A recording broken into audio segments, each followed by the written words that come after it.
আসসালামু আলাইকুম রহমতুল্লাহি ওয়া বারাকাতুহু আউযু বিল্লাহি মিনাশ শাইতানির রাজিম বিসমিল্লাহির রহমানির রহিম। প্রিয় দিনী ভাই, আমি একটা মসজিদের মধ্যে আছি। দেন মসজিদের মেম্বারের কি অবস্থা, এই জায়গায় ইমাম সাহেব নামাজ পড়ায়। আজকে যে বিষয়টা আমাকে দ্বারা লইয়া আইছে, এটা হলো একটা ভিক্ষা। এই একটা মেশিন লাগবে, মাইকের মেশিন, আজান দেবে হেল লেগা। কেউ চেষ্টা করলে মসজিদে দান করতে পারে না যদি আল্লাহর হুকুম ছাড়া। তাই আমরা যদি দিনের খেদমত করতে চান, যে চিন্তা করেন বড়টা মসজিদ বানাবো, মসজিদ বানানোর দরকার নাই, মসজিদ বানাই নিয়ে এইটারে করেন। আমার ভিডিওটা যারা দেখতেছেন, যদি কোনো দিনী ভাই মেশিন টাকা দিচ্ছেন, 1 জন 5 জন 10 জন 30 থেকে 35,000 টাকা লাগবে।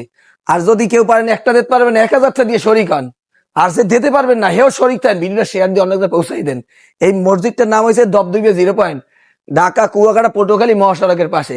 একটা মিশিং লাগবে, আম্মের টাকা দিয়া মিশিং কিনবো, হেই মানুষ আজান দেবে। এই আজানের মাধ্যমে মানুষ নামাজে দাবি দেবে। সোয়াবটা কিরম দেখেন, সময় আছে লুফে নেন। তা ভালো থাকবেন। আসসালামু আলাইকুম রহমতুল্লাহ।